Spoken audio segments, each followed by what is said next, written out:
Hello, everyone, and welcome to session 4 of Against the Slavers on the Gauntlet calendar. The Gauntlet is an online role-playing game community where we play 100 or so games on the calendar a month. We mostly play indie games, story games, and OSR games. And tonight we are playing Old School Essentials, the most OSR of the OSR games, pretty much. As I said, this is session 4 of our of this game. And when last we met, you kind of bypassed most of the adventure and went straight to the boss battle. So we'll get to that in a minute. If you're interested in learning more about the Gauntlet, you can check us out at gauntlet-rpg.com. We also have a blog, we have forums, and we also are a podcast network. So check us out. My name is Mike. My pronouns are he, him. I've been playing with the Gauntlet for about 3 years now. But I've been playing tabletop role-playing games for a very long time. In fact, I was around when this module was published. And I did play through it once back in the early 80s when I was a kid. So yeah, I will be the GM for this little excursion. Well, enough about me. Let's quickly go around the table, and if everyone can introduce themselves, let's go clockwise in order as I have you on my screen here. So Jim, would you say hello? Hey, sure. My name is Jim Crocker. I run and play a whole lot of games on the Gauntlet. Been on the Gauntlet for a couple of 3 years, something like that. Played quite a bit with Mike, so this is a lot of fun to be joining up again. And I guess he didn't say this, but when we were talking about what OSR stuff Mike should run, I said, man, I haven't played Slavers since the early 80s when I first played it. And he said, oh, me neither. So maybe I'll run that. So credit or blame, depending on how all this goes, can accrue at least partly to me, I think, because I kind of goaded him into doing this. So I made my persuasion check or whatever it is. So I generally go by he, him pronouns, but if you're using they, them more generically, that's totally fine with me too. I talk a lot about games online. That's basically what I use social media for. I do a little bit of freelance game writing, and I sell games at conventions. My friends from Indie Press Revolution, so you can find out more about what I'm doing with that. My Twitter is at Jim Likes Games, just like it sounds. And I have a YouTube channel with the same name, Jim Likes Games, where I have a whole bunch of actual play YouTube videos. But looking forward to my wizard is out of spells, so we'll see how this goes. I'm going to be throwing a whole lot of daggers, I think. Fantastic. Yes, glad to have you aboard. And yes, Jim is indeed the person that convinced me that running against the Slavers would be fun. And so far, he's been 100% correct. I've really enjoyed this thus far. Ben, would you introduce yourself, please? Hi, everyone. I am Ben, pronounced he, him.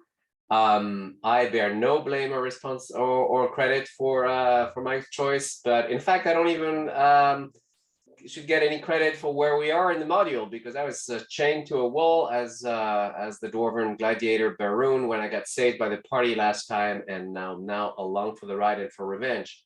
I'm an old school player, back in the 80s started out, and a big Warhammer fantasy roleplay GM and player also these days. And this is only my second game on the Gauntlet, so thank you everyone for letting me join. Excited about this game.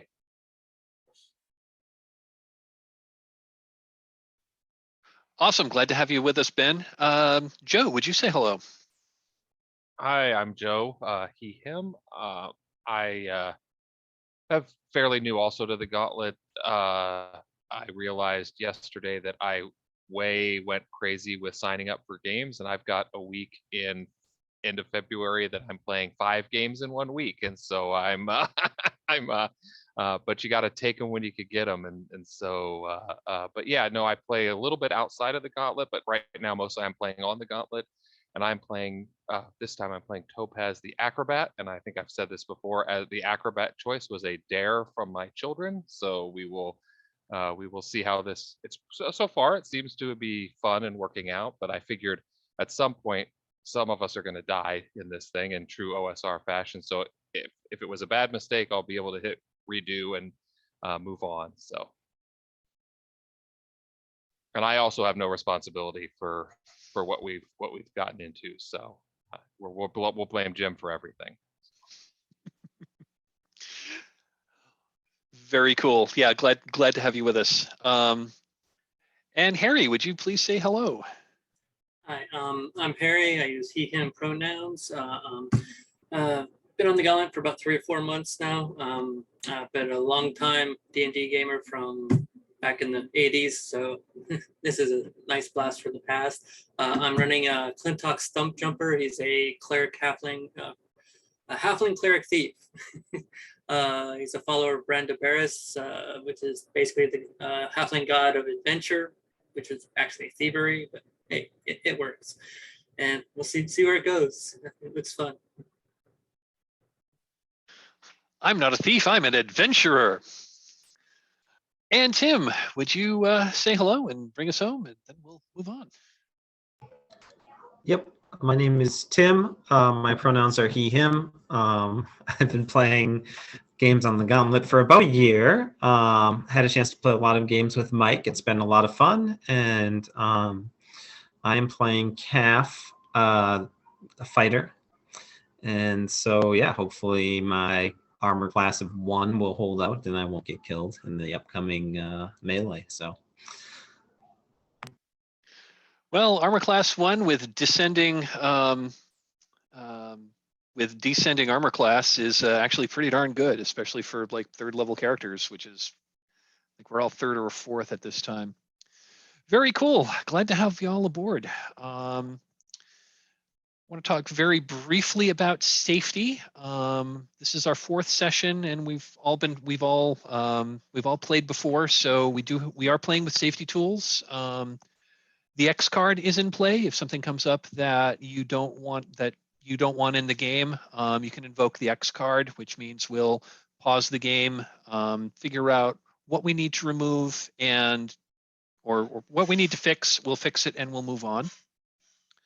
We're also playing with a number of lines and veils. We set that in the past. I have a list of lines and veils these are things that we will either not deal with at all in this game, or we will treat very, very cautiously. And I have that on a stick note that's floating on the top of my screen. If the players, if you wish to review that, if you go on Roll20 over on the note on the journal tab, there is under the handouts, there's a link to safety and resources, and that's just got a web link to our Google Doc with our lines and veils. The lines and veils are a living document. If we need to change that at any time, we can. If we want to have an off-camera discussion about lines and veils, I'm happy to pause the camera. We can discuss it off. We can discuss it offline. Any questions about X-Card or lines and veils before we head on? Oh, and the 3rd safety tool we're using is Open Door, which means all of us can come and go as we please.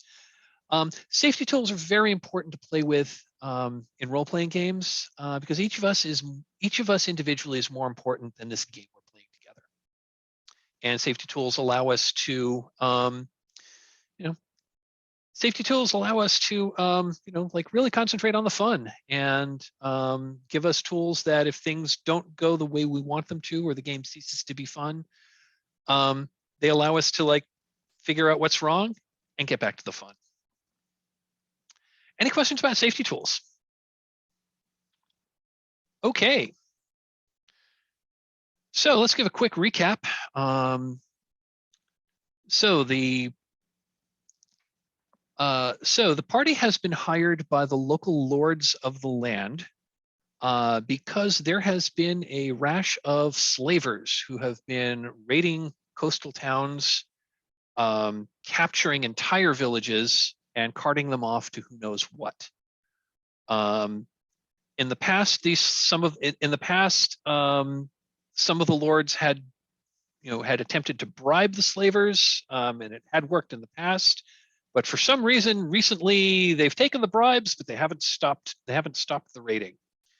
And so instead of like raising a navy and a bunch of Marines and attacking their stronghold in the ruined city of Highport, they've decided to send in a bunch of several different bands of adventurers to go in, do some recon, and capture, and recover as many captives as possible, and to try to put an end to it. Because you are one of these parties. Your investigation had led you to a Highport was a human city, but it fell to a siege about 20 years ago and has basically been overrun by evil humanoids and bandits, and the city has been been somewhat abandoned and is mostly destroyed. You traced the Slavers' activity to a ruined temple of Hieronius, which was on the outskirts of the city. The temple had been terribly damaged in the fighting, and had been abandoned by those priests. And when you got there, it was covered with the symbols of the Orcish god Grumpsh. You had learned of a secret back entrance, which you snuck in. You poked around the top level, but then when you were able to capture some, you're able to capture some stable hands. They informed you that the captives were actually being held underground. So you went back to an earlier area where the floor had collapsed, climbed down into the sewer levels, and you've been exploring the sewer levels. You've eventually found a back staircase and some secret tunnels through a secret door. And that seems to have led you into a large chamber where there seems to be some kind of there's a leader with several Orcish guards. And that is where we're going to start. So for those of you who are watching at home, I'm going to share my screen real quick so you can take a look at the map. And where is the screen share button? There it is.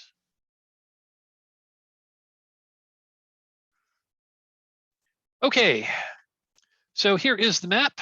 The party had come in a hole in the ceiling over here in room 13. The ceiling goes up to room 4 on the first level. You fought a bunch of orcs and an ogre in this room 12. That is where you picked up Baroon, who was a prisoner. You went along this corridor. You fought a crocodile because, hey, there's a crocodile in the sewers. You kept one of the orcs captive and interrogated him, and he said that the captives were held back in the main passageway to the north. So you went back into the main sewers. You went north, and you discovered this secret door, which led through a bunch of little tunnels. You found this staircase, which seems to go, goes back up to the surface. Then you followed this passageway to here, and you are currently here in this, this small. Looks like it was originally a natural passageway that has been worked a little bit to widen it, so that it's a narrow passage, but it's tall enough. It's tall and wide enough that you can easily walk one abreast. Stop the share. So let me describe the room that you are in. So this tunnel opens up into the room, and it's on a balcony above the floor. So this chamber is circular, with a moat of sewage surrounding a bare platform in the center. So looking at the map, you can see the sewage. You can see the sewage moat. There's the platform in the center, and then there are these bridges which go to a walkway which surrounds it. So there are 8 orcs. Like looking down through here, there are 8 orcs in position, basically standing guard in this room. and there's a big set of staircase. There's a big stairway that's heading up. You can't really see the top of it from where you're going, from where you are. But the staircase leads down to the central platform. That walkway does extend below the staircase, so you can conceivably go under it. So opposite the stairs to the east, in other words, like right below you, is an alcove containing a table, chairs, and many crates and boxes. There's a man sitting on the table. There's a man sitting at the table, and also, and sort of like curled around at his feet, there are two sleeping large creatures. They're two sleeping large creatures. Now, at first you thought they might be dogs, but now you realize that no, they're way more scaly than dogs. So yeah, he's got some kind of he's got some kind of like weird monster pets. And yeah, so on this little ledge that you're creeping that you're kind of like creeping by to see the room, there is a ladder that goes down. So you're about 5 feet above the floor. What is he doing? What's the man doing? He's sitting at a table. He's got a bottle of wine and a goblet. He's occasionally fills and takes a swig, which you find weird because it really stinks in here, because there's, you know, you have been in you are in a sewer, although you're kind of getting used to the scent now. But yeah, he's got a bunch of papers and a ledger, and he's like reading papers and he's like writing things in a ledger. And he's got his back to us, presumably? He does have his back to you, yes. At the moment, at least, it seems like nobody has seen you. What do you do?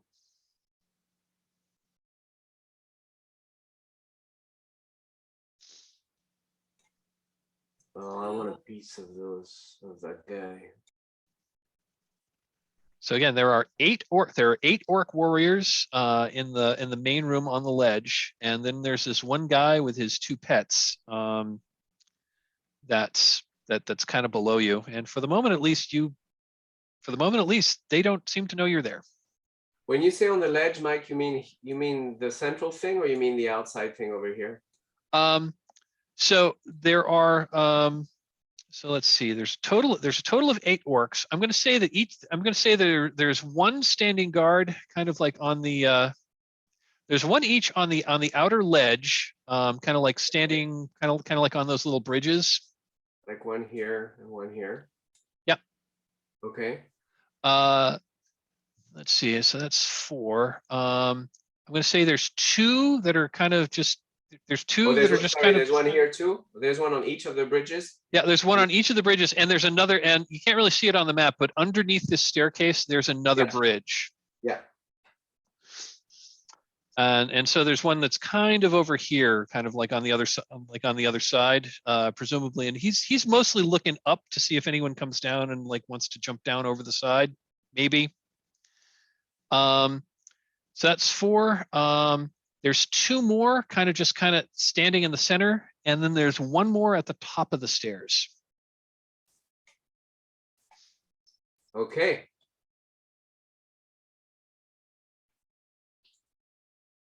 Well, I would offer to sneak up to him to try and attack him, but this is OSR, and that'll just get me killed. So I think as a halfling, I'm staying back in the shadows of the alcove as I get my sharp bow out and get ready for a fight. So I'm going to say, if you want to kind of stay where you are and shoot from cover, I'm going to say there's enough room for maybe 2 of you to like stay in the tunnel and shoot out and shoot out. And this isn't part of OSR, but I'm going to give you a bonus to your armor class if you stay there, because you've got a bit of defensive position. There's like the little balcony in front of you, and you'll be partially protected by staying inside this cave. But that's only 2 of you can really be there and shoot. Maroon You know? exchanges a glance with Calf and says, "What do you think, Calf? We do quick business of this man and his pets, and then we'll think about the orcs." That's right. Cut off the head and the body may fall. Metaphorically speaking, of course. And you, Clintock and Topaz, can you cover us? And well, Zal, you do your magic thing. Sounds good to me. It works. So I suggest can we try to approach the man as quietly as we can until our presence is revealed, at which case we charge him? Yeah, so you're in a so this tunnel comes up. You're about 5 feet above the floor. There is there's a small ledge in front of the there's like a small balcony or ledge that's in front of the cavern that you're coming out of. And there's a ladder that goes down about 5 feet. It's only 5 feet, so you could jump. The way I will do that, if you want to jump down and not take the ladder, I'll have you make a dexterity check. If you succeed on your dexterity check, you'll take no damage. If you fail on the dexterity check, you'll take 1d4 damage because you're not falling a full. I mean, that wouldn't be a full 10 feet. I can anchor my rope of climbing to get you guys down without hopefully having to do that. Oh yeah, we can Or, use you it know, as a zip rope. Or if you want to do something else, like or if you want to do something else, like or if you want to get down some other way, but climbing down the ladder might make you vulnerable. So I do have, if we want to start with a stealthy attack, I do have an elven cloak and boots. Now, I don't know fictionally how plausible it is that I'm just going to be, just climbing down a ladder, but because of my elven cloak, no one can see me. Maybe that's how it works. I don't know. But I could go down and just, if I can, move silently down with my cloak and boots and walk up behind the guy and just run a sword through him. That could be an option. So I'm going to tell you, those orc guards that are over there, I'm going to tell you right now, they look really bored and they look really distracted. So like the 2 of them that are in the center are they definitely have, I mean, they are not expecting an attack from this direction. They're mostly focusing on the stairs and they're bored. They're standing guard, but they don't know why they're bothering to guard down here, but hey, boss pays me.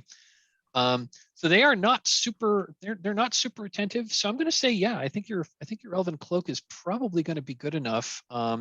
It's going to be the guy at the table who, again, is somewhat distracted, but he's also a lot closer, and he's also a higher level character, so he might have a chance to see you. Now, give me just a sec. I'm actually going to walk over and grab my copy of Old School Essentials because I don't remember off the top of my head how the Elven Cloak works. Give me just a sec. As I recall, I think it's a 1 in 6 chance of being seen, but again, it's my item, so I might be being too generous with how powerful it is, but I know. Yeah, it's a good idea. Just go up there and gank this guy. Well, I'm thinking I could walk down and then Beirun could be crouched and ready to jump, and then a couple other people could be ready with their, ranged weapons, and then sort of make that first strike, and then just all hell breaks loose. Beirun jumps down with the dwarven war cry, and arrows start flying. Could be. That's the way I'm envisioning it, anyway. Oh yeah. So I'm gonna read the item. I'm going to read the item with Elven Cloak and Boots. So, stealth, the wearer of the boots is able to move silently. It doesn't give a percentage, so I'm just going to say you can move silently. Near invisible, the wearer of the cloak is rendered almost invisible. There's only a 1 in 6 chance of them being spotted. Also, the cloak's power of invisibility is nullified for 1 turn if you attack. So, invisibility goes away when you attack, and you can't activate it again for another 10 minutes. Right. So once I attack, I'm not invisible for the rest of the combat. Exactly. That makes Exactly. sense. Yeah, that makes sense. So let me just do a quick bookkeeping here. We have what are his hit points.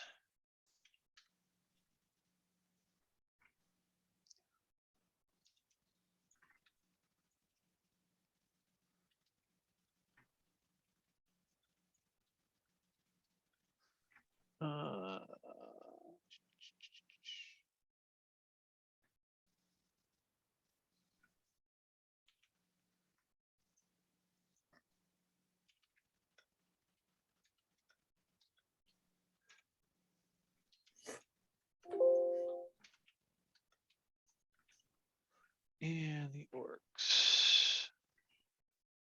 And I know I'm missing one orc on what I noted down. I didn't try to make one disappear No, that's fine. We'll just slightly. I mean, this isn't 5e or Pathfinder. We're not doing, we're not Yeah, doing the that's miniature. just to We're get a not doing the sense of where they are. miniatures. We're not doing the miniatures. We're just going to try to do theater of the mind. But yeah, that's more or less where they are.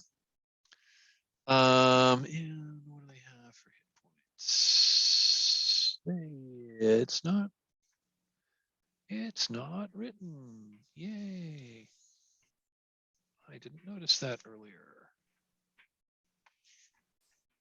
I'll just use the info from the orc guard post earlier.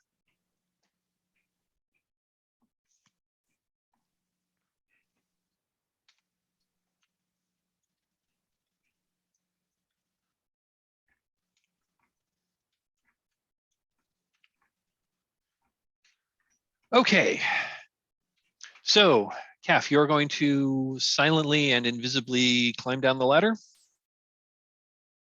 Yeah, that's my intent anyway. Awesome.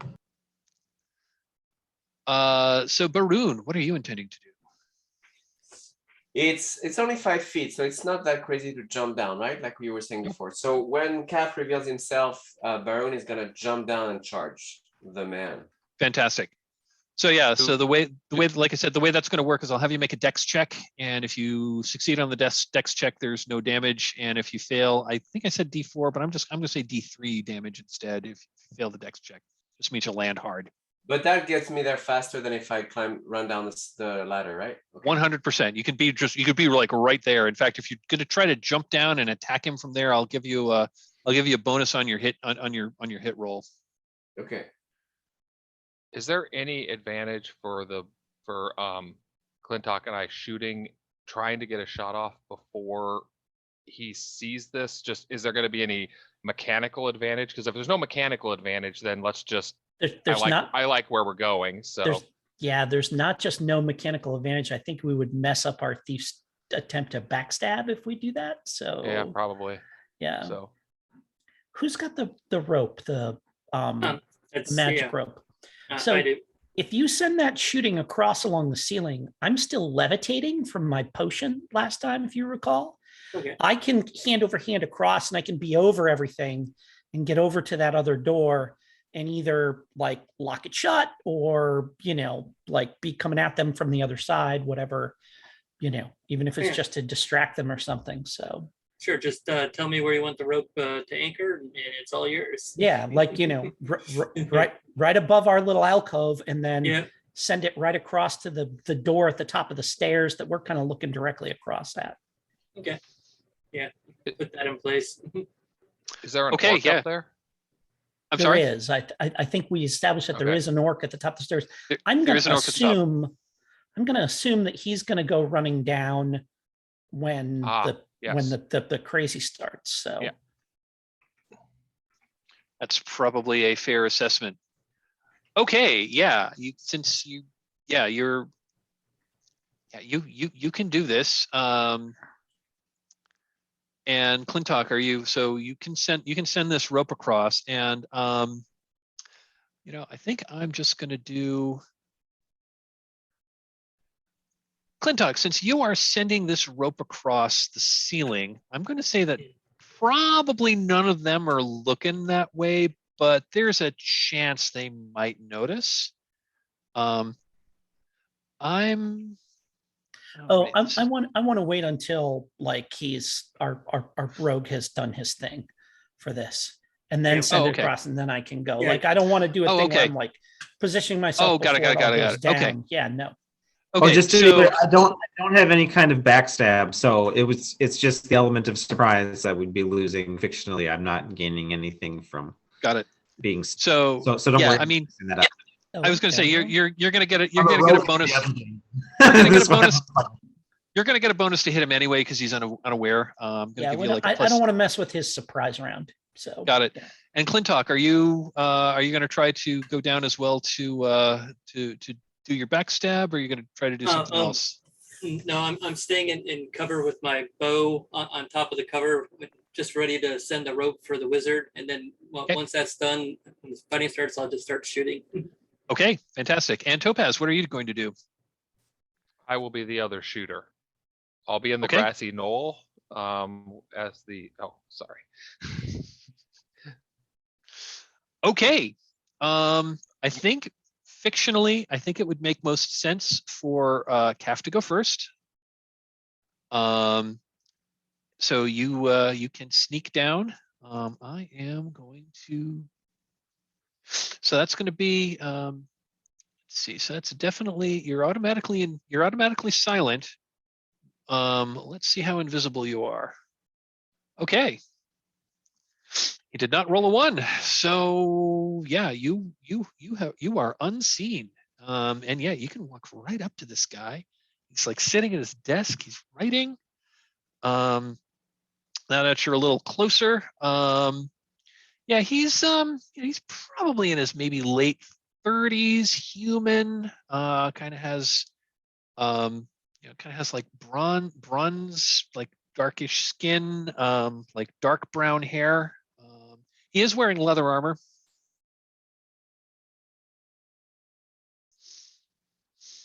Yeah, you can walk right up to him. And he doesn't seem to notice you at all. What do you do, Kev? Yeah, I mean, I think just as silently as I can, just pull my sword out of its sheath. Take an additional +2 bonus. Take a +2 bonus on this roll because he doesn't know you're there. Okay. I'll just kind of think, yeah, this is for all those poor people that you took captive, you know? Yeah, the merchant princess send their regards, yes.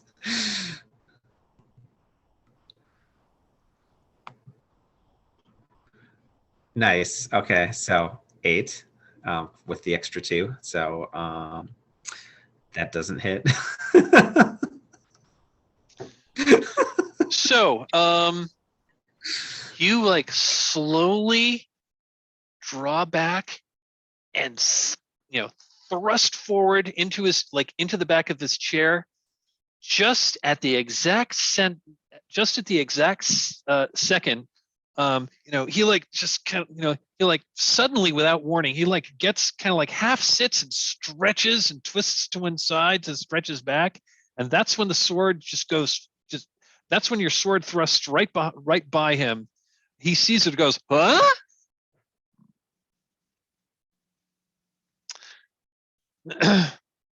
I think it would make so I think that was the trigger. I'm going to say basically so we're still kind of in a surprise round. So that was the triggering that kind of starts the round. So I think the next thing would be missile fire.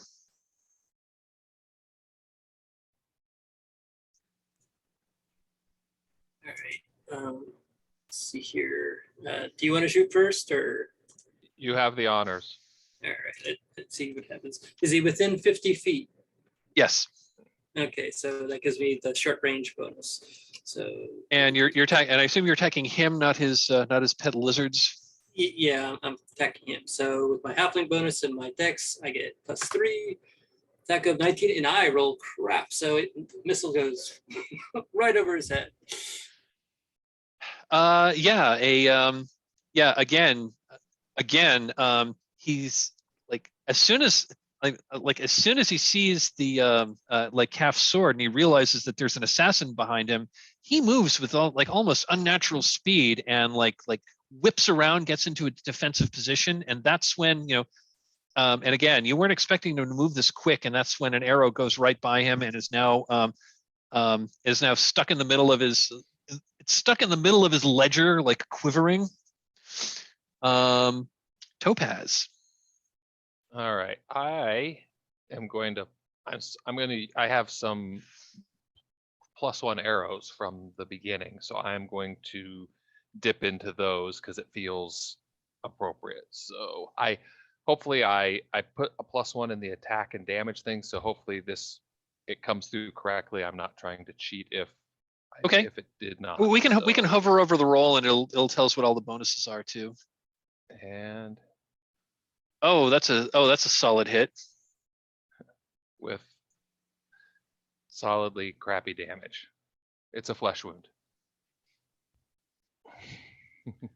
Okay, so as he ducks to one side as Clintock's arrow misses him, your arrow like grazes past, grazes his face and like cuts his face. So he's now like bleeding. So he's like bleeding from one of his cheeks as another arrow just whizzes past him. But yeah, you did do a little bit of damage. So I think now we're at Baroon. You said you wanted to jump down on him. Screams and jump down. He rolls for his dexterity, and Yep, no problem. I'm gonna give you a since you're jumping down and he's also not expecting it. I'm gonna give you a +2 bonus on your hit roll, and also if you hit, because you're jumping down, I'm going to give you a +2 bonus on your damage roll, because you're getting the extra momentum from your axe. Okay, I'm not sure if it's on the threshold modifier or is there another one? Let's see. Yeah. Well, I rolled a 21, +2 is 23. Yeah, you hit him quite solidly. So so then it's 8 damage if you 8 give him damage.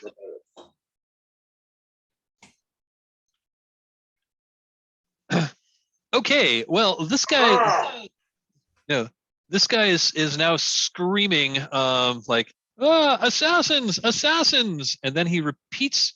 And if any of you speak Orc, and then he shouts assassins, assassins. He then shouts another word in some other language that's kind of guttural. If any of you speak Orcish, he's shouting assassins, assassins in Orcish. we established last time that I do, so yes. All right. Okay. And Zal, what are you going to do? I've got the climbing rope, and I send it zinging out across to the other stairs there, and I grab onto it, and I start to quickly hand over hand my way across the, up on roof level there. Okay, fantastic. So that was a surprise round. We are now going to roll initiative. And hold on a sec, I'm blanking on how initiative works. Let me just go to my cheat sheet. It's just 1d6. I think it's everyone rolls a d6. I think it's yeah, I think it's you roll a d6, I roll a d6, and whoever is higher goes first. All right, I'll roll a d6. Here we go, 1.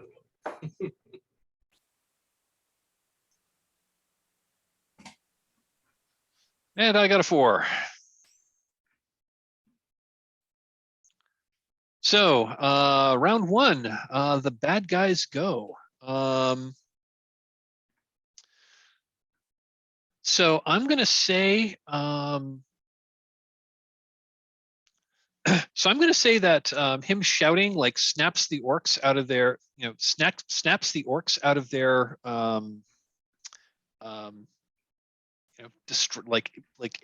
area, they snap to attention. They start fumbling for their weapons because a couple, because they were not particularly attentive guards, so they're like scrambling to get their stuff. The two that were closest, do like fumble, they pick up their axe that was leaning on the wall and whatnot, and then they charge over, but I'm going to say that only one was really ready enough to launch an attack at you. So that's what the orcs are doing. We'll get one attack on you. So the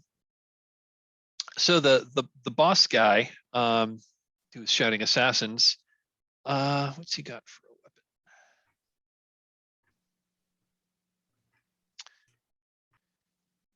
Yeah, he he draws a short sword, and let's see. So we've got both Baroon and Calf on him. I am just going to roll. 1, 2, 3 is Calf, 4, 5, 6 is Baroon. He's going to attack Baroon.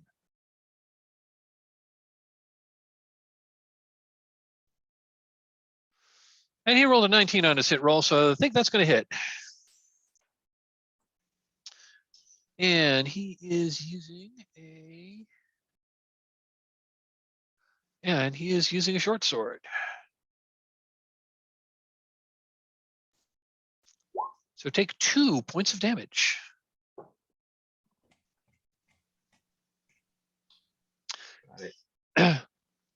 He then shouts to his he then shouts a command to the to the like large lizards that were kind of like curled up beside him, and they both spin and they both turn and attack. Let's see, where are they? They are there. So lizard 1 attacks. Is a miss, and lizard 2 attacks. That could be a hit. Who was it attacking? And again, low is Calf, high is Baroon. Low.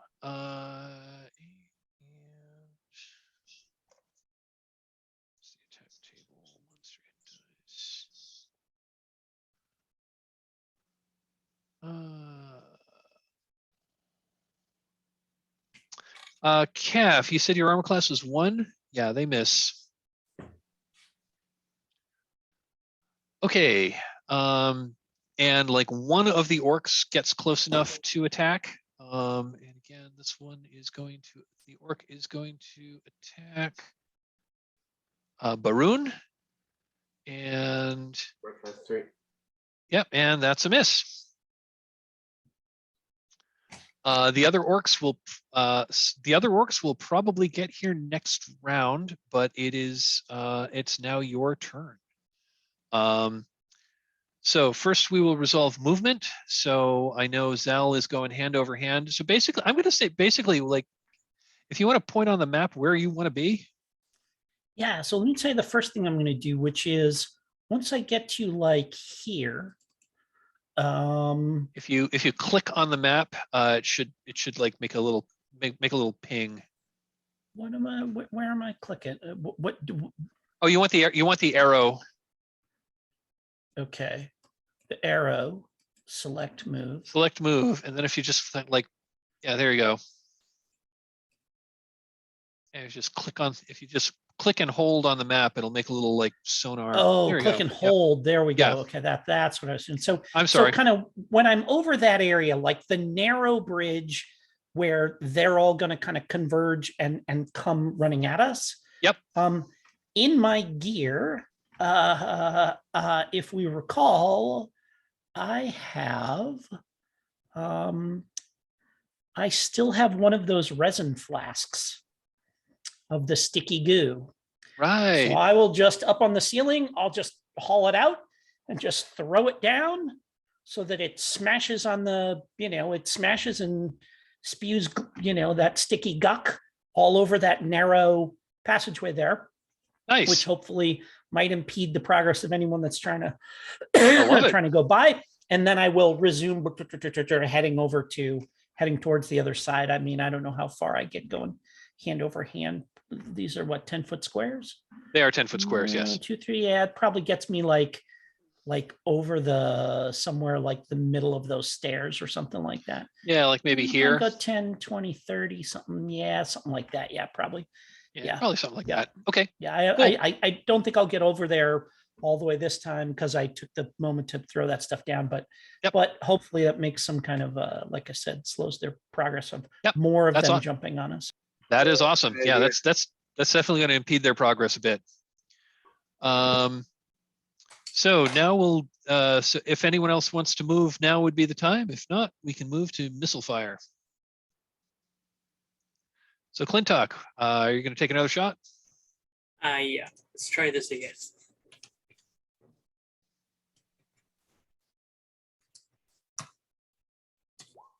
Okay, I think that's, going to hit. That is a hit. So I think an arrow does D6 damage. D6. Yep. So he takes 5 points of damage. Nice. And Topaz.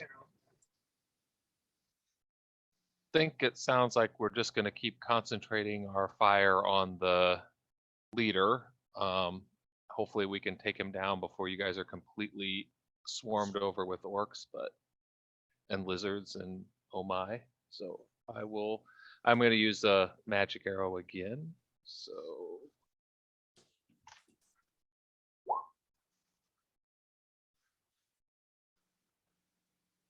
$16. 16, that hits armor class 3, and he is armor class 5, so that's a hit. Excellent. There's a question from chat about dexterity damage to missile fire, and I'm not sure if that's a thing in this game. I don't think it is. Nope. Just to hit. I didn't think so, but I wanted to double check that because I haven't played BXD&D in a long time, other than until we started this game. Okay, so that was 5 points. So you hit with another 3 points of damage. He is not looking. So yeah, your 2 arrows. He seems to be more worried about the guy with the sword and the shield.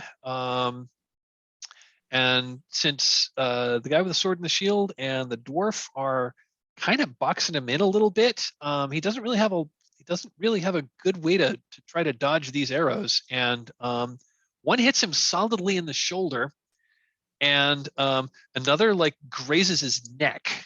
And that one really. So he's got an arrow sticking out of him, and another one is like that neck wound looks like it's bleeding pretty badly. He's now like cursing you in.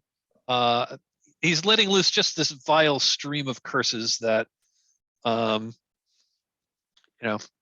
not going to repeat. Okay, so on to melee. Calf, what are you going to do? Yeah, I think I'm just going to make another attack with my sword. Should I roll it or should I wait? Yep, go ahead and roll it.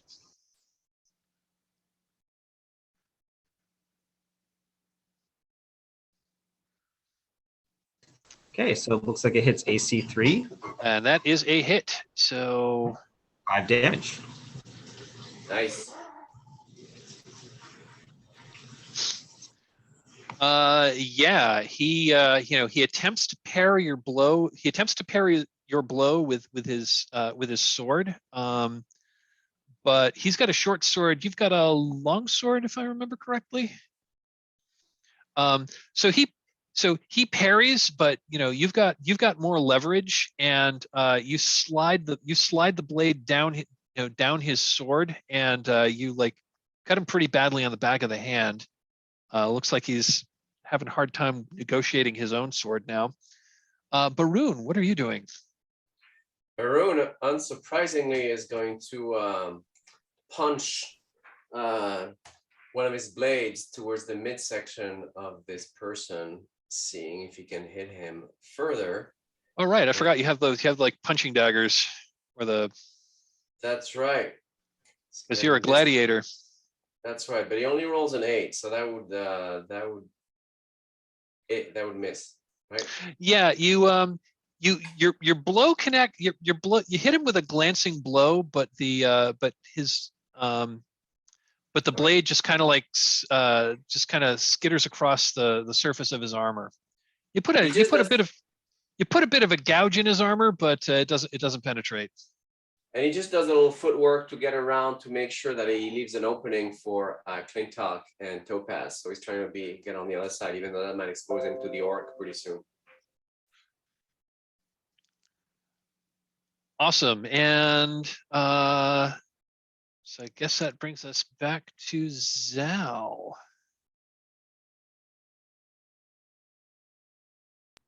Yeah, so I'm going to keep going all the way over to the other side there. Has the orc at the top of the stairs there? Is he still up at the top of the stairs, or is he kind of? No, he's no longer at the top of the stairs. He's probably in the middle of that platform by now. Got it. So then I'm going to go over there and quietly, like drop to where the door is there. And is there any kind of like a peephole or a thing to slide and look through or anything, or is it just a door? Yeah, there is a peep. Yeah, I'm gonna. It doesn't say, but it would make sense that there would be a peephole that you can open from this side. Yes, yeah, even if like a speakeasy thing where you can kind of like look and see who it is. Yep. That's whatever. There's like a little hole there. It's got a slide, so you can pull that slide across. I'll slide and look and see what am I looking at on the other side there. It's a corridor. It's a corridor. Okay. It's a corridor that goes off into and it opens up. It's a corridor that goes off, and you can't see too well because it's kind of dark, but it does seem to like open up into a room. Okay. So let me see. All right. So then yeah, I think that's it. I think I'm making sure and I'm kind of keeping an eye out to make sure there's nobody, kind of hammering down the hall towards us in response to whatever alarms going off or anything. So fair enough. Okay, their turn. Let's start with the leader, who is looking in really bad shape at this point. He makes a desperate attempt to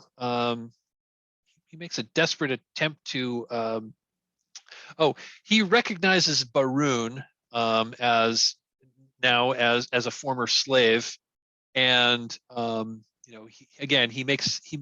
he says he just unleashes again vile curses about dwarves and slaves, and how you need to keep to your place, and he tries to stab you. Oh, let's see, that might actually do it.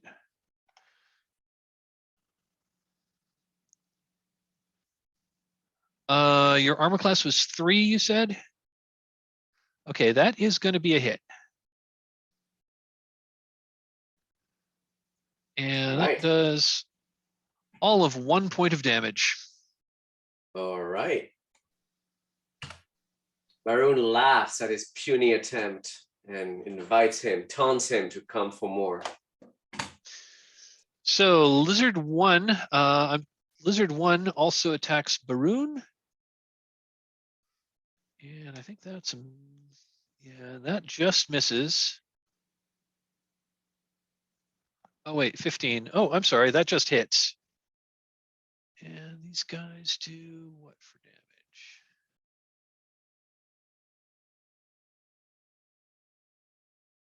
These guys do 2d4 damage. So the lizard bit you for 5 points of damage. Baroon screams, but it only makes him more angry. The other one like moves to snap at Calf, but it's not able to get past your shield. I'm going to say 2 orcs were able to get there. They were on the other side of the glue before it dropped. And I'm going to say 1 is attacking each of Baroon and Calf. So orc 1. And if I don't hit the right thing, there we are. So orc 1. Ooh, I think that is going to be a hit on Baroon. Yeah, that hit armor class 2, so that hit Baroon. And they were, I think these orcs are using scimitars. That orc hit you for 6 points of damage. That means Baroon goes down, Calf. Drops. It's all you. And the other one attacks Calf. And that's a miss. Can't get past your shield. So Baroon, so you got dropped to 0 hit points? Yeah, well, -2, but I think it's just 0 down. Yeah, right? it's 0. We don't go to negative. Hold on a sec. I had some custom rules for what to do. Avenge me, Calf!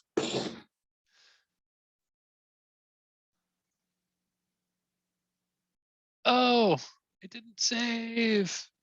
Hold on just a sec. I'm copying rules for this from a different OSR game. Let me just grab the other book because I meant to copy this into the safety and resources tab, and it looks like I never actually did that. So give me just a sec.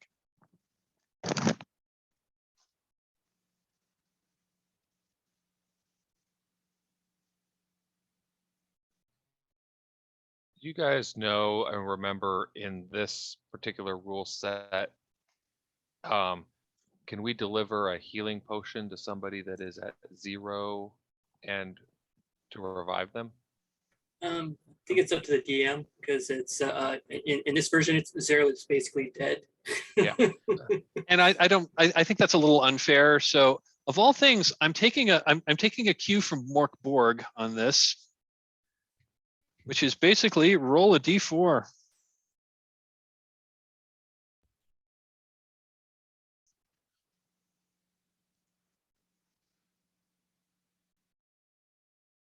That's a 3. Okay. That's a 3. Okay. You're at 0 hit. You're at 0. You're at 0 hit points. So you can act. Oh, I'm sorry. You're at 1 hit point. You can act, but you are bleeding. You're like bleeding out. You will be dead in unless you can get unless you can get like decent medical attention. You will be dead in you'll be dead in 5 minutes. Oh, okay. Don't worry, I'll come rescue you. Okay. And if At you're least try. and in this state, if you are hit in combat again, you're dead.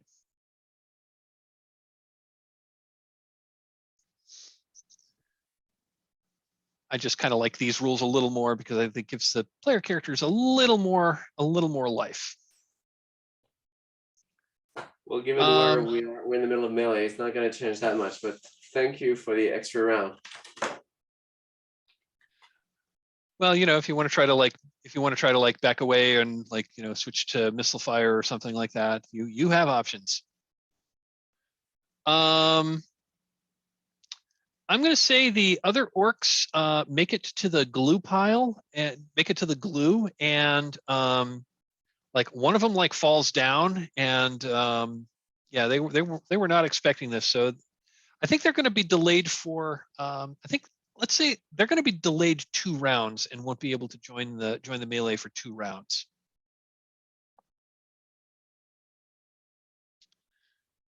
So that was the top of round. That was top of round 2. Bottom of round 2 is your turn.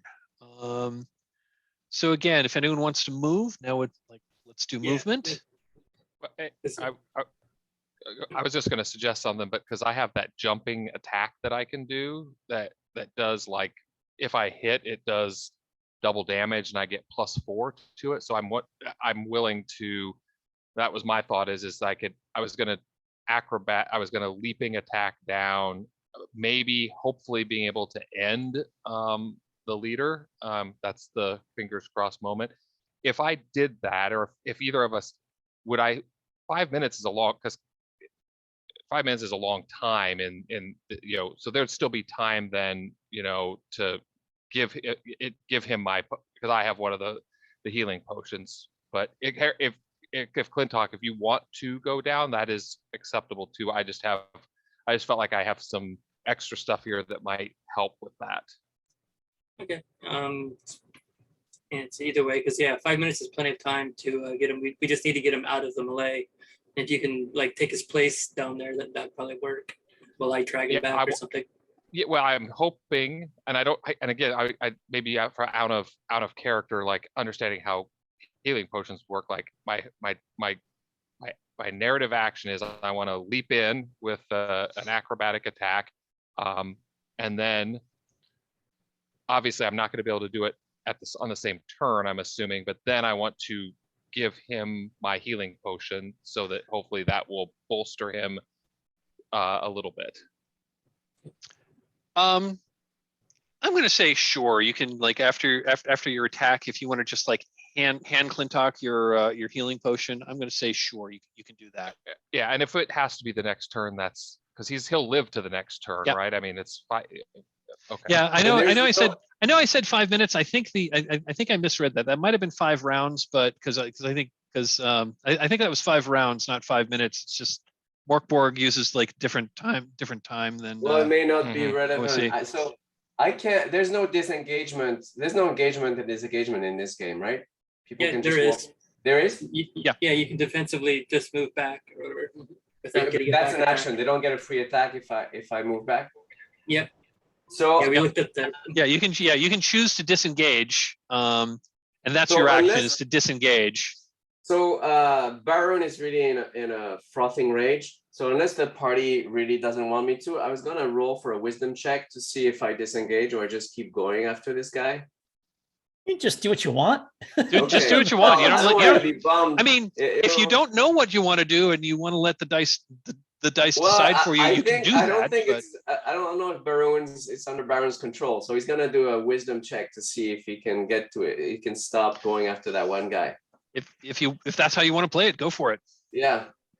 And since we're in the movement, I'm gonna do it now. Hold on. Here we go. Go for it. Oh, fail. So he's gonna keep going after the slaver. He would run away if the slaver is down, but right now he's gonna go after the slavers. He just can't stop himself. Okay. So is there any missile fire this round? I'm gonna cast a spell. When does that happen? That would happen now if you're casting a spell.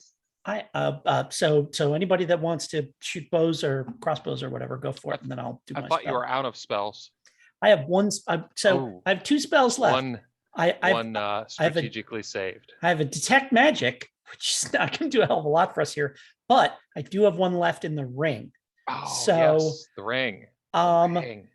Whatever orc. So I'm top of the stairs. I'm going to kind of go halfway down, kind of halfway down the stairs, and whatever orc is closest to me, I'm going to cast Charm Person on them. Nice. Wiggity biggity boo. And they get a save versus spell to see if they resist. I was going to say, let me look that up real quick to see how Charm Person works. Yeah, I've got it right in front of me. Oh, in fact, okay. I've got it right in front of me here. Do you want me to drop it into the chat or something like that? I got my book right here. Oh, okay, there we go. Cool. Yep. 120 feet. So that'll work. I can get anybody in the room. Single humanoid creature must save versus spell or be charmed, and he becomes they become friends with me, regard me as a trusted friend and ally, and will come to my defense. Okay, well, I'm gonna roll it open because why the heck not? Oh yeah, sure. No, that's a fail. All right, so I was gonna say I'm gonna. Yeah. So yeah, you cast this spell and oh, that's right. And you speak Orcish too. I do. So what are And your so- enticing what are your enticing words to this orc? I like he turns to look at me and sees his friend Zal, and I say, like, I put my hands on my head and I say, "What are you doing? They're freeing the slaves up there. This is just a distraction. Get your friends. Go, go, go." I love it. I love it. Yeah, so that orc I'll turns be around. right behind you, my friend. So that orc shouts that orc shouts in orcish, and yeah, you understand what he's saying. He says, you know, it's a slave uprising. It's a slave uprising. We've got to put them down. And I'm just going to say, for the sake of argument, that he I'm going to say that he convinces he convinces like 3 of the other orcs that were that it stopped and we're trying to figure out how to get around this pile of glue that's gummed up some of the others. They look at him and they say, "Okay," and you're pointing, and they look at you. They look at you oddly, and they look at him, and it's like, "Oh, he's okay." I holler at them in orcish, "I'm here to buy slaves, you fool." And yeah, I'm going to I say, barely escaped with my life. so yeah, I'm going to say, I'm going to say that the orc you charmed and 2 of the other orcs, they go up the stairs, they open the door, and they run down the corridor. Sweet. Spike that door. Oh, sorry. I have 2 spells left. That was one of the 3 spells left. The other spell I have left is Hold Portal, Old portal. which I will cast next turn. So yes. Nice. Okay, so yeah, that spell goes off. That was really cool, Jim. So Clintock, are you letting loose an arrow? No, I was jumping down to try and get to Baroon because he's bleeding very badly. Yeah, you're at Baroon. Okay. Yeah, I might as well just do it now. I cast my 1 healing spell and just touch him. Let's see here. That's so he's gonna have 6 hit points back. Okay. Nice. Thank you, Clintock. It's the only one I have, so that's what healing potions are for from now on. Nice. Okay, so that was spells, that was movement, no missile fire. So Topaz, I think you wanted. Why don't we do your jumping attack? Yeah, I actually I was thinking maybe. I'll go ahead and do it. As I say, the only reason I was going down there was to give him the healing potion, and I'm not much of a. But we. Up to you. I mean, if you want to, if you want to stay there and shoot, it's up to you. Because there's still those 2. Yeah, I'll do the jumping thing. Why not? And you're going to attack the leader. You're going to attack the leader, or you're, okay. Yep. So it does. It says against an unaware opponent. He's probably not an unaware opponent anymore. Yeah, he's not. He's not unaware. He knows he's under attack. All right. He may not, and and he knows that people are shooting at him from up there. No, that's cool. That makes sense to me. So all I'm really going to get is double damage if I'm successful. So. All right. Let's see with the spear.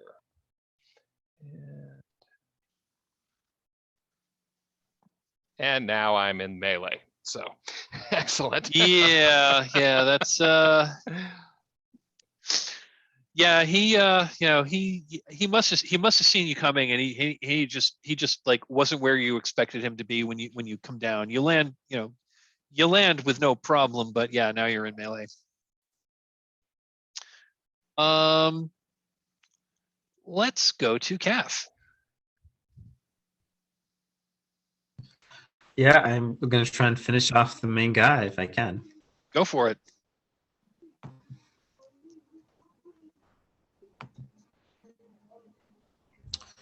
Okay, so I hit armor class 8. Yeah, your sword. Again, you physically hit him. He kind of half parries and deflects your blade, and um, it hits his. It hits the armor on his. It hits his armor, but it doesn't penetrate. And Baroon. Well, Baroon's not under his own control right now. The pain is too much. He just felt a boost of energy for Clintock's blessing. And with a flourish, he attacks the man again, scoring a 17 for 8 damage. Please describe how you have killed this guy. Well, he's used to fighting in the gladiator pit, so there's a flashiness to his fighting. There's like, a lot of like Iron Man's dropping and nearly a flourish after a hit, like pausing for a second, as in an anime type of thing. So he kind of punches in the middle of his chest, and the guy has this incredulous look on his face before kind of in slow-mo he falls to the ground while Baroon stays like this with his bleeding blade, oblivious to the fact that there's a throng of enemies rushing to kill him right now. And he looks over his shoulder to Clintock and he says, "Thanks for that, buddy." Yeah, well, just look that way. They're coming in. Okay, it is the top of round 3. Bad guys go. Let's go with the lizards to start. Yeah, I'm gonna say they're fighting Calf and Baroon still. They making any kind of morale check because we killed their owner? Or? Oh, that's true. That's true. I forgot about that. They should make a morale check. What is the morale of these guys? Not in the module. Need to look that up.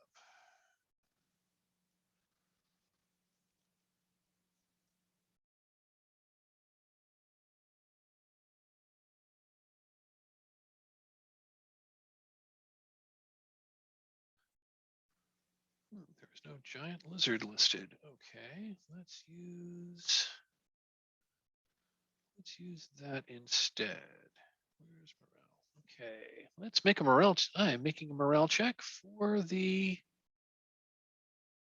lizards.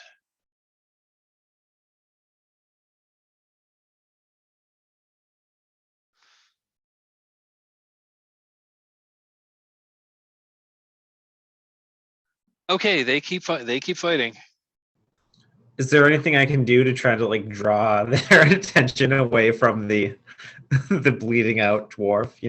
Stomp on their tail or something. Oh, he's not bleeding out anymore. He's not bleeding out anymore. Clintock used Cure Light Wounds on him, so he's. Well, he still looks like he's in a little bit of rough shape to me. That's true. Still bleeding. Yes, he is bleeding. He is not bleeding out. Big difference there, but yes. Yeah, I was gonna say, sure, you can try to you can try to let's do this. If you make a charisma check, you've drawn the attention of both lizards so that they will both attack you.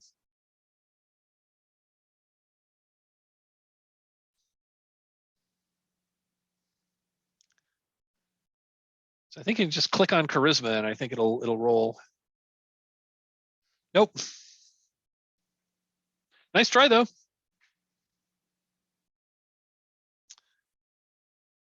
Let's see. So yeah, so one is going to attack. So that one is going to attack you. Oh, that's going to be a hit. And they do 2d4 damage. So it does 4 points of damage to you. And the other one is attacking Baroon, and that's a miss. There are still 2 orcs, but they just saw you kill their boss. So the question is, are they happy you killed their boss, or are they really mad at you for killing their boss? Let's make a morale check to find out. Orc morale is... Well, they just lost their leader, so let's do this.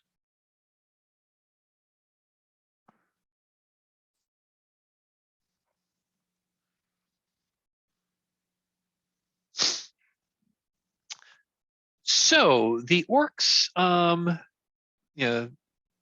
So the orcs who are fighting you, now that you've slain their leader, like they watch their leader fall, and they've just, with just looks of utter shock on their face, they look at you. They look at you at first with anger, and with a big grin. And then they both look over their shoulder and realize that their 6 friends are not behind them. And that's when they both, they keep their weapons up. They're not surrendering, but they're not turning and tail. They each make a withdraw action, and then once they've withdrawn, that's when they turn and basically run away. Looks like they're gonna go try to run up. They're gonna try to run up the central staircase. Let's see. So that's 2. 3 went. So that's 5. And there's 3 that are still kind of stuck in the glue.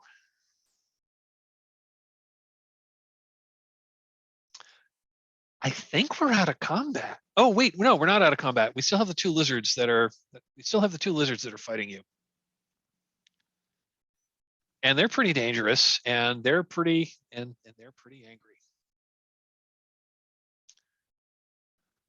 They already took a swipe at us, right? They already fought. The orcs on.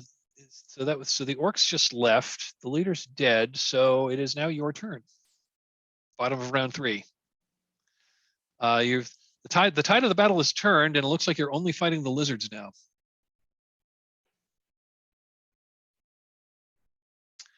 I think everyone but Zal is in melee at this point.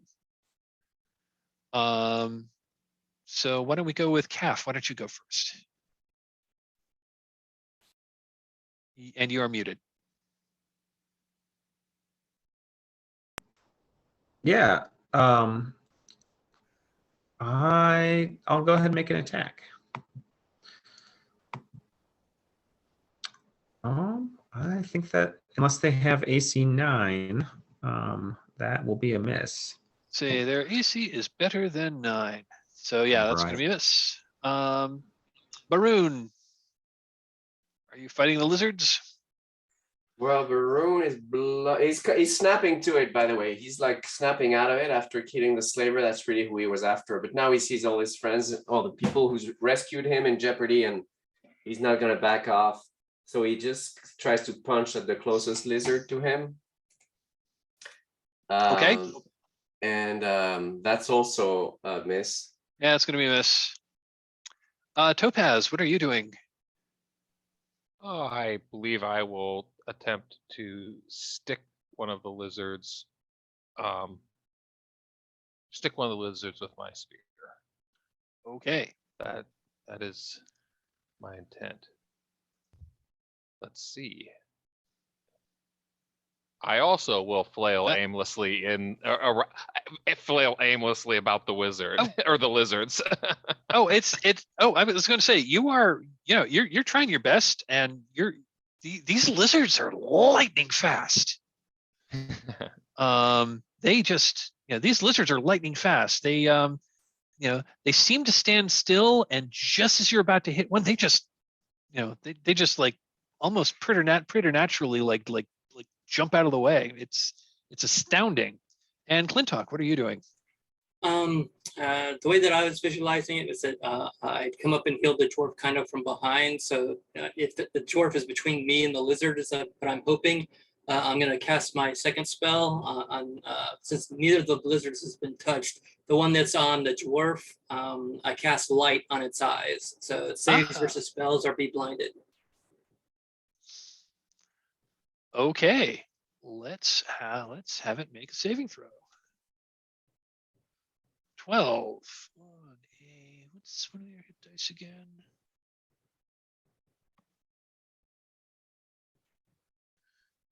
Yeah, that's a fail on the save. So, so blinded for 12 turns, and blinded creatures cannot attack. So he's neutralized for now. yeah, it hisses. It's like thrashing its head around, and like just light is like lighting up the room from this lizard's eyes. I think that's everyone but Zal. What are you going to do? I mean, I just kind of step back and, I make a gesture to yes, please go, to the door, to those other orcs. I'm just gonna say those three orcs, they go through the door. Yeah. And if they go boom up and out, then behind them, I just, once the door closes, I get halfway up the stairs. I have to be 10 feet away, which I think is halfway up the stairs, something like that. Yeah. And then I just, make a little I pull a little iron key out of my, of a pouch, and I make a little gesture and I say a magic phrase, and the door glows, and it is now held against anything less than 5 hit dice or something like that. They need to basically chop it down to get it open now. So fantastic. Okay, so I guess it is top of round 4. The remaining lizard will attempt to attack Calf. And maybe your armor class is 1. He had armor class 2, so it clamps down hard on your leg, but thankfully your greaves are holding against this thing's jaws. That is the only combatant remaining. It is now your turn. Calf, why don't you go first since it attacked you? Yeah, so I think I've decided that these things are far too shifty to actually hit.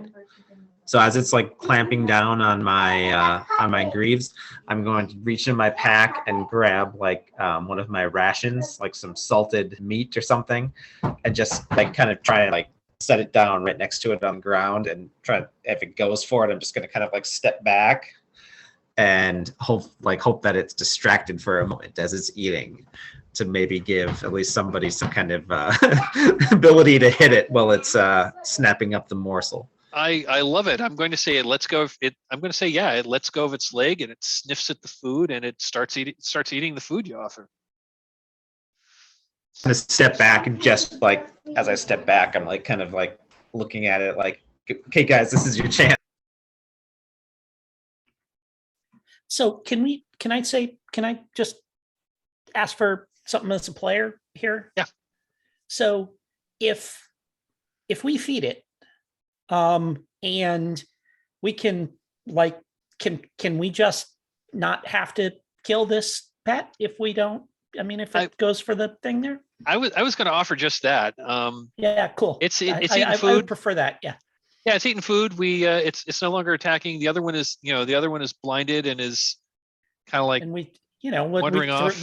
I'm happy to throw a ration in front of that, and if it sniffs it, then it can chow down, and if we take 3 or 4 rations and feed him, because that jerk was keeping them hungry so that they would attack and stuff like that, then I like that.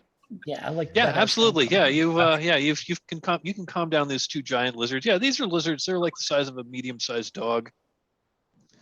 That's a good point, Jim. Once we're feeding it, they've kind of crossed the line to domesticated animals now, haven't they? Yeah, that's good. Yeah. Fair enough. We are out of combat. Oh, well, you got the 3. Oh, I take that back. You do have the 3 orcs that are, you do have those 3 orcs that are stuck in the glue at this point. I just walk up to them, and in Orcish, I hold up a little bag of coins, ching, ching, ching, and I say, either, my friends, Either my friends can kill you and drop your bodies in the sewage, or you can come work for us now. And I just like, you know, I hand each of them I say, here's a down payment, ching, ching, ching, and I hand each of them 5 gold pieces.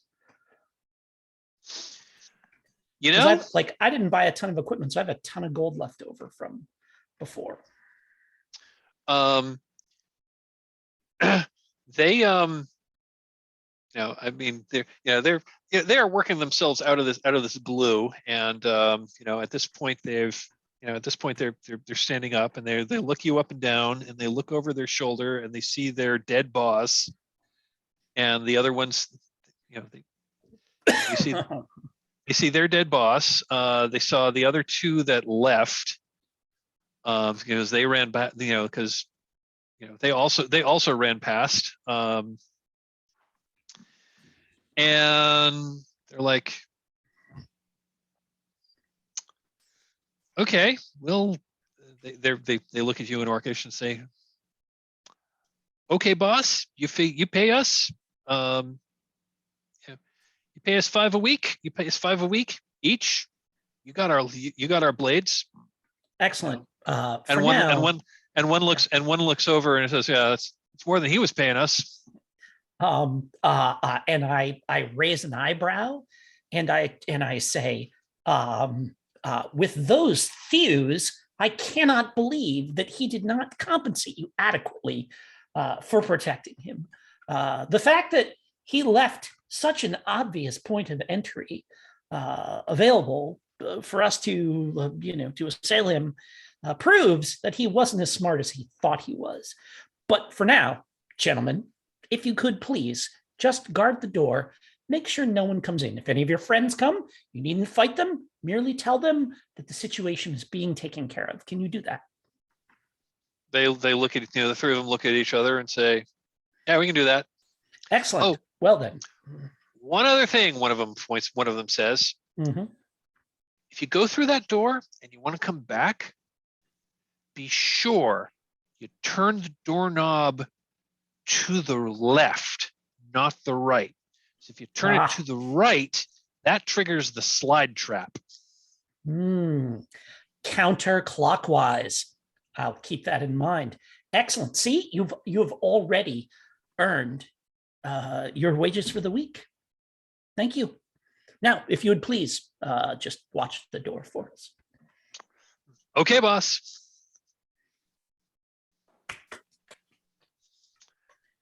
Oh, my friends. So you have Baroon, you appear to be in distress. How are you feeling, my friend? Half the blood is not mine. Well, for the half that is, please take this draft, if you would, and I will hand Baroon my healing potion. Don't mind if I do. I could use the drink.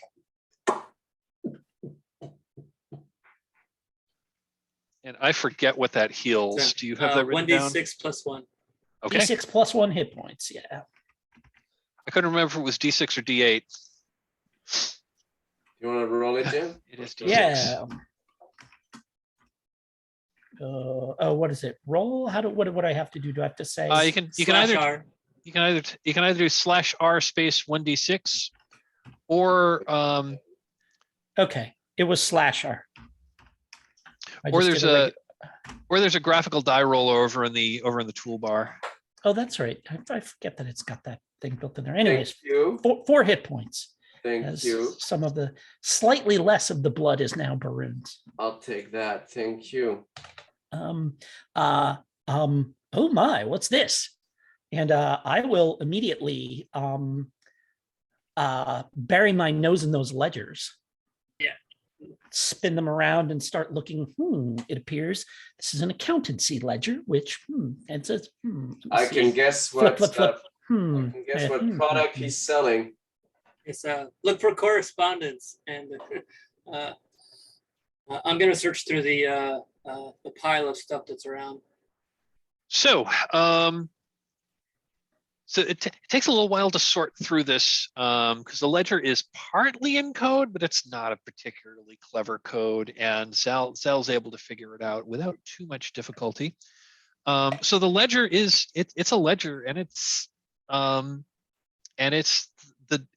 accounting of the dirty and evil work of like buying and selling like people as chattel. And they are. So these slavers are selling people mostly to evil humanoids like orcs and gnolls that are coming in that are coming in from the mountains, but they also have the more skilled ones they do round up, and they are bringing to other places where slavery is less frowned upon. I'm specifically interested in like where this might lead us to next is like who is do we get a name of the guy that we just killed, or who his bosses might have been, anything like that? Yes, this guy, the guy that you just killed, his name was Hendrik Graal, Grahl, and he was a local lieutenant of he's a local lieutenant of a group that in the ledgers is referred to as the Yellow Sails, SAILS. And that seems to be the name of a larger organization of pirates and slavers. And there's go ahead. Oh, and there is a mention to another like regional area, another regional headquarters, which is where the more valuable captives will be taken, and it's and it's a stockade, which is, and it's basically got a map, which out of character, it's the map that leads you to Dungeon Module A2, The Secret of the Slavers Stockade. Excellent. Yes, I was hoping. And I guess, and the other thing that I'll do is that detect magic spell that wasn't doing us a lot of good in the middle of the fight, I will now deploy to kind of scan, the assembled, the stuff and his weapon and all that kind of stuff, and see if any of it is enchanted. Yes, I will tell you. His sword is enchanted. Excellent. He is wearing a ring, and in one of his in a pack, in like a little belt pouch they had on it, there was a potion.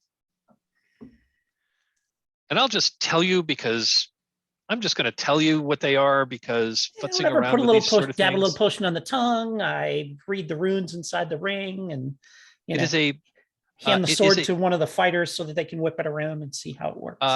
It is a short sword +1. It is a potion of invisibility, and it is a ring of protection +2.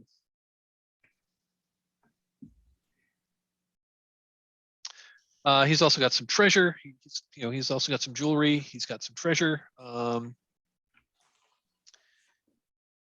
Let's see. He's got he's got three pieces of jewelry that he's wearing. He's got a brooch. He's wearing a necklace.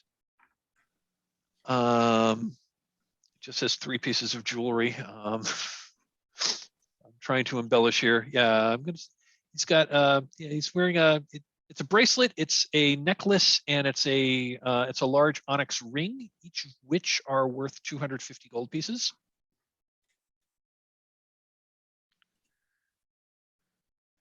And he also had 20 gold pieces and 10 platinum pieces on him.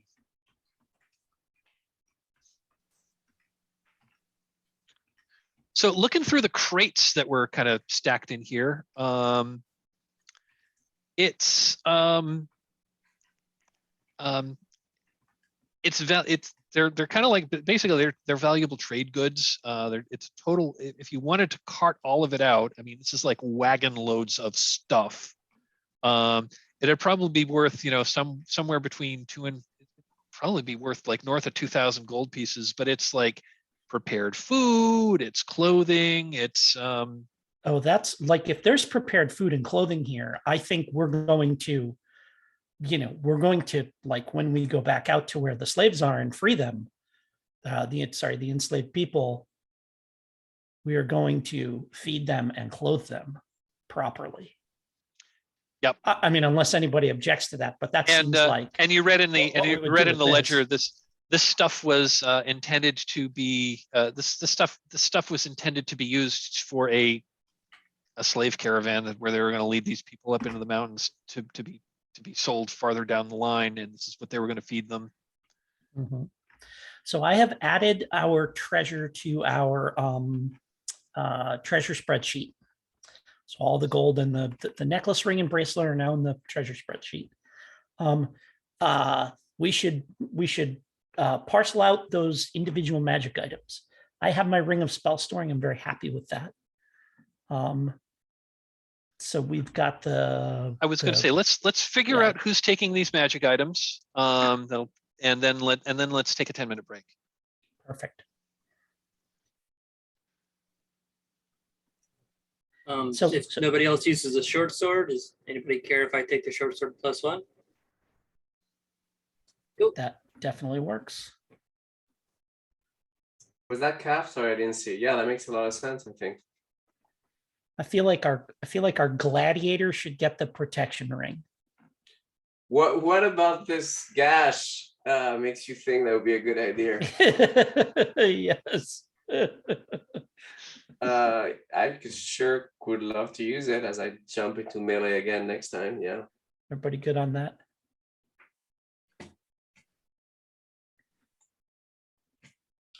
And the potion could be used pretty opportunistically. I mean, we could obviously don't we have someone that can do a special attack if people can't see him coming? Yeah, it would make sense for Clintock to hold on to it at least. Well, right? no, I think that's the acrobat. It's Topaz, right? Yeah, the acrobat. You can't backstab Clintock? I can backstab, but what's called he can also do another sort of surprise jumping attack. Oh, awesome. I also just want Joe to be able to tell his kids, I turned invisible and then jumped on them. So and stayed alive. Yeah. To tell about it. Now we can have 2 invisible party members at once. That's right, because Cap's got his invisible and like Wispy, whatever, like predator invisible. Yeah. Right. Quasi invisible. Yeah. So on the potion of invisibility, you can drink the whole thing and you will be invisible for for the standard duration, which is D6 plus 6 turns, or you can dole it out. You can drink a third of it for a reduced. So you can only drink a third of it and be invisible for 1d4 turns. That's a turn, 10 rounds for 1 turn. So. Yep.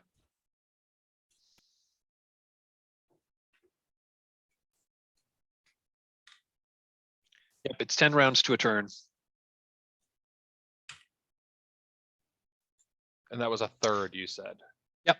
So you can either drink the whole thing for D6 plus 6 turns, or you can drink a third. So you'd have 3 doses where it's good for 1d4 turns. Okay. Cool. Okay, we've doled out the magic items. Let's see, I have 3 minutes before the hour. Why don't we take a 10-minute break? Okay.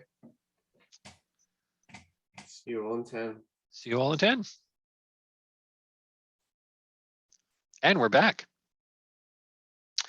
So you take a good like 10 or 15 minutes to sort through this stuff, and that's when you start hearing like pounding. That's when you start to hear like pounding on the door, and one of your orc guards shouts down, "Hey, they yeah, they want to talk. Yeah, they want to talk to Graal." Oh, well, just tell them he's busy. Tell them we're Yeah. negotiating with him. I did, and they want to know who's down there. Yes, well, and I turn and look at my companions, and I shrug, and I say, It might be the time to go out the way we came in. You can say that we're the new bosses and that you want to try and free the rest of the people. Yes, perhaps we should do that. I sit down at the desk, and I take a quill, and I flip through Graal's papers until I find a contract, and I just fill it in. I fill in our names at the top. I just look for one of the other documents that has Graal's signature on it, and I just scrawl it down on the bottom, some reasonable facsimile of it, stating that we have purchased all of the enslaved people in this facility. Okay. And then I say, and I roll it up. And I wonder, let me see, whatever. And I scrounge around the desk, and I put Graal's, drop some wax, and that ring we took off of Graal, I put the seal into it. And I say, hand them this, tell them that they should start unlocking the cages now. We'll take shipment of our goods immediately.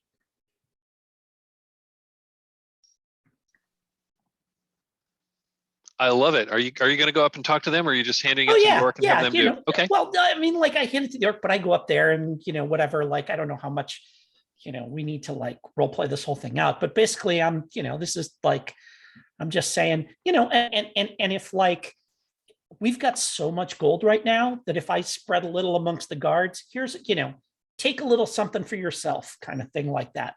I'll spread 100 gold out amongst them to kind of lubricate the process. Okay. So you're going to head up to the top of the stairs and like open the little slide door. Okay. You open up the slide door, and on the other side there is a man dressed in pretty fashionable, well-dressed, he's like fashionably dressed, neatly trimmed neatly trimmed mustache. Well, like clearly has money. He's in front, and he's got a scowl on his face. Behind him is a human woman in heavy armor with a and you can see a pair of swords that are strapped to twin scabbards on her back. Okay. And she looks she also looks unhappy. And behind them is, you just professional courtesy, it's another wizard. Sure.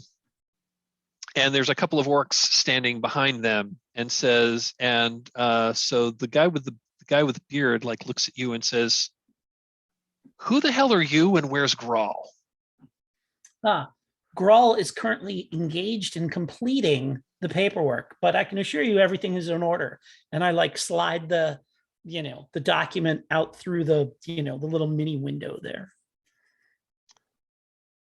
Okay, he takes the document. He unrolls. And I'm like making a hand gesture to them, like, up the ladder, go. Yeah. We need to get out of here now. He looks at this, he looks at you and says, "Very interesting. Considering that Graal works for me." I'm sure. He then points behind, and the wizard like and the wizard casts a spell, and you just know that your hold portal just drops. Yeah. It's a like, I know a knock spell when he makes this gesture, I know what's going on there. And so this is, and I just turn around and I say, run, and I'm just gonna book it. So yeah. You actually don't have to run back. You can swing on that rope that you got set up. I think it's probably faster for me to run than to try and hand over. Well, maybe not. No, But no. kick off hard against the wall. Oh, no. The rope can reel You grab me the in. rope. The rope can reel you in. That's right. Okay. Yes. Go. Okay, I love it. So yeah, you head up. You all head up the ladder. The door just kind of like bursts open behind you, and these people like start. These people enter the room. I'm going to say some of the orc guards. I'm going to say some of the orc guards, like, take out crossbows and take a few pot shots at you. But you're able to get. I'm going to say that you were warned. You all and you're all able to get up into the.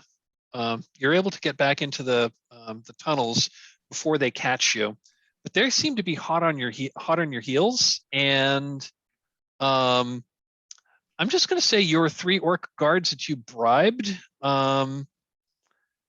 They're just kind of, gobsmacked by this whole thing. Yeah, they're kind of gobsmacked by the whole thing. They look at you flee. They look at these. They look at the other. And they look at the others and say.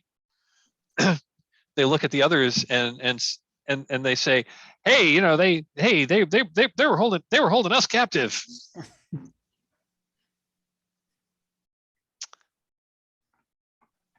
So I'm going to say you are, you're in the tunnels. You're in the tunnels, and there are some people that seem to be chasing you. What do you do? I mean, didn't we establish that these are like kind of dug out and These seem to be like they were original. This tunnel was originally kind of like it was originally a natural passage that's been worked. So it's got a more or less even floor. It's not a wide. I mean, it's kind of like a mine shaft, but it's like pretty narrow. They're only about. It's only about maybe not quite 5 feet high. It's maybe about maybe 6.5 feet tall. Are there like timbers holding it up or anything like that? I'm wondering if we can collapse it behind us somehow. Periodically there are some timbers, and you do have a dwarf with you who could probably figure out how to collapse it. Although you'd probably want some pickaxes and mauls in order to do that. And you're not sure if you'd have time to rig that. Yeah, I think it's definitely time to beat feet. I think we should run into the uncharted ant person area and just hope that the ants mess them up. There's also a staircase up pretty close to where we are. Yeah, I mean, I think that staircase looks like our best bet. I feel like.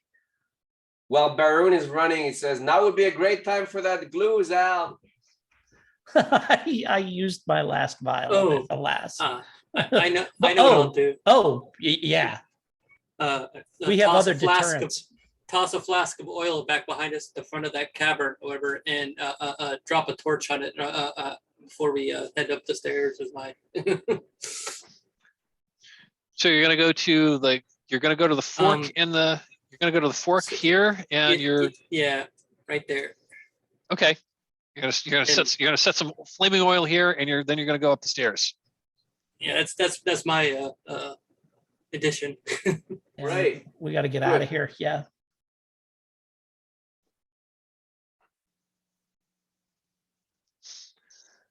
Okay.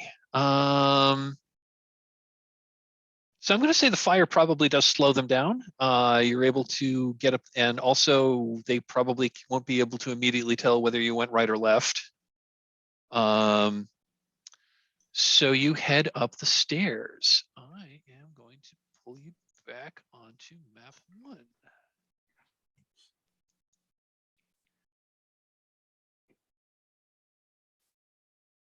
I think that was in here.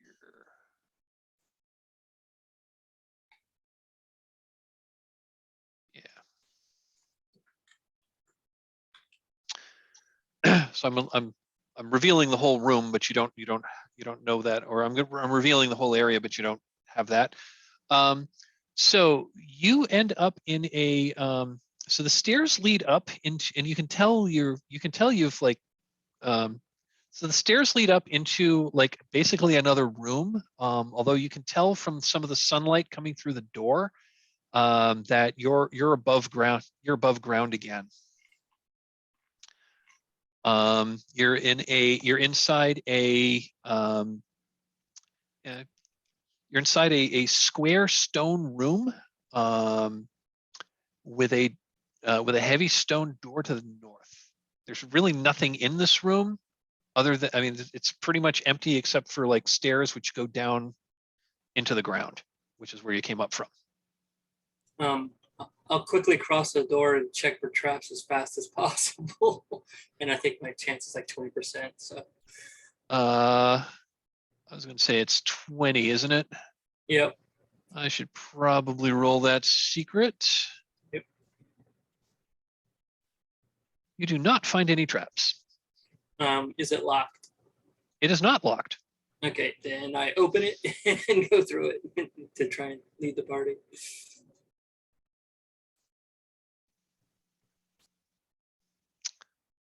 Okay, you open up, yeah, you're back on the. I mean, you're in the temple grounds. There's this is basically, it's like a large open. It's a large open area.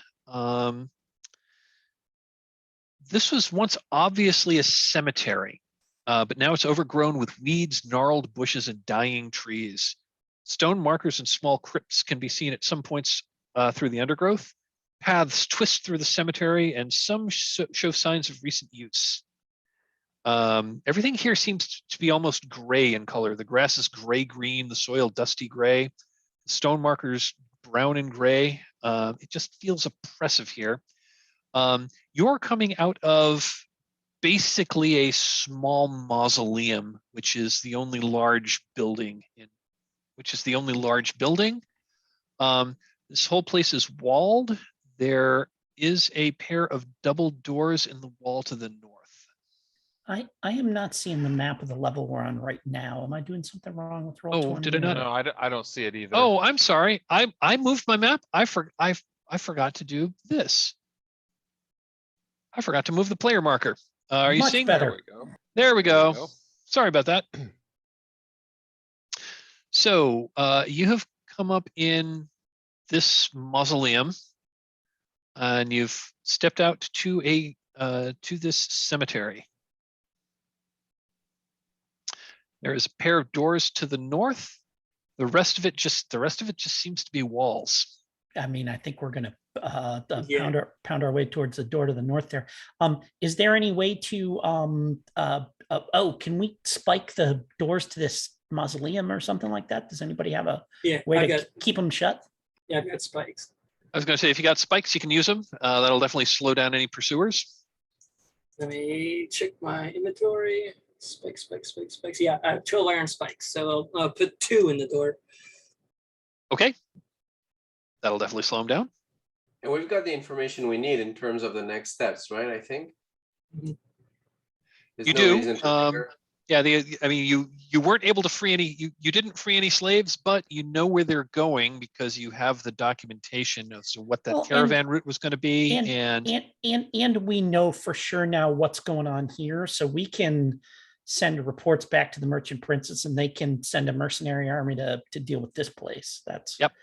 You know, we were here to recon principally. So, But maybe that guy Exactly. behind the door you told us about was the real slaver. Maybe we need to go back in there and kill him. oh, he'll get his. Don't worry. Yes, we'll track him down eventually. Looking at time, I'm going to say, yeah. So So through the doors to the north, it opens up into basically what had been the temple's masonry shop. It's been repurposed into basically makeshift barracks for more orc guards. And I'm just going to gloss over. I'm going to gloss over the fight. There's 4 orc guards in there. You surprise them because they weren't expecting attackers to come from that direction, because you kind of like did this module in like reverse order, which was pretty cool because you definitely were surprising people. And yeah, I'm gonna say that you have a fight, you defeat them, you get out. But yeah, you have the ledgers, you have the documentation as to what these slavers were up to and the route that they were going to take. You got some money, you killed one of the slavers, and I'm going to say that this pretty much concludes Dungeon Module A1, Slave Pits of the Undercity. Never actually made it to the slave pits, but did my mule live through it? I'm going to say, yeah, your mule lived. Okay, good. Nobody bothered. Nobody messed with the mule. I'll let you run around back and grab your mule. I think I'm going to keep booking the other way. Let's just say it got loose and it's just peacefully grazing on grass, just right within where we could see it, and just starts cantering along when we're running away. So yeah, that concludes the module. I'm going to say that you're able to slip back into this lawless city. You're able to go back to your prearranged pickup location, head back to the ship that brought you there. A couple of the other adventuring groups that were sent in also come back with some information, but you seem to have really gotten they all had information about the slavers, but you seem to be the only one that actually managed to find the slavers' stronghold in this city. So we're going to have the brief epilogue is, you are able to go back. You give your report to the merchant princes,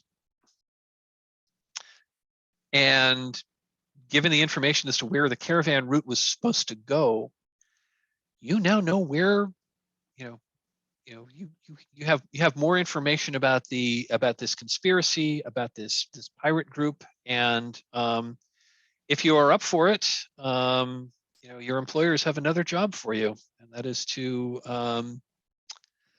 investigate this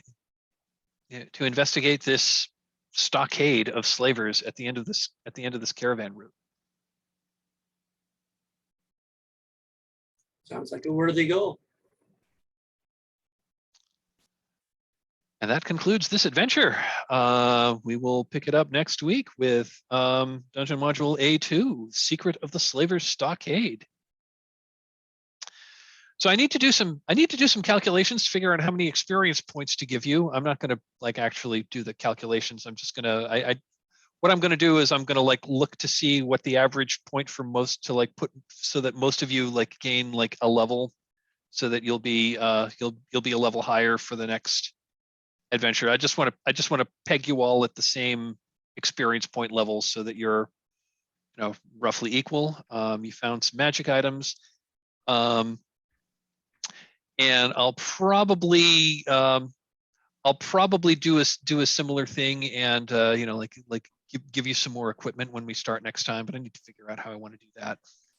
So the base amount of gold we took in divided by 5, the jewelry and stuff like that. Oh, except I got to actually I need to add that to it. So that's another 250, right? So I got that. 616 gold a piece is what we come out of with, after we convert all the jewelry to cash and all that kind of stuff. So I'll probably give you a few more single-use magic items for next time.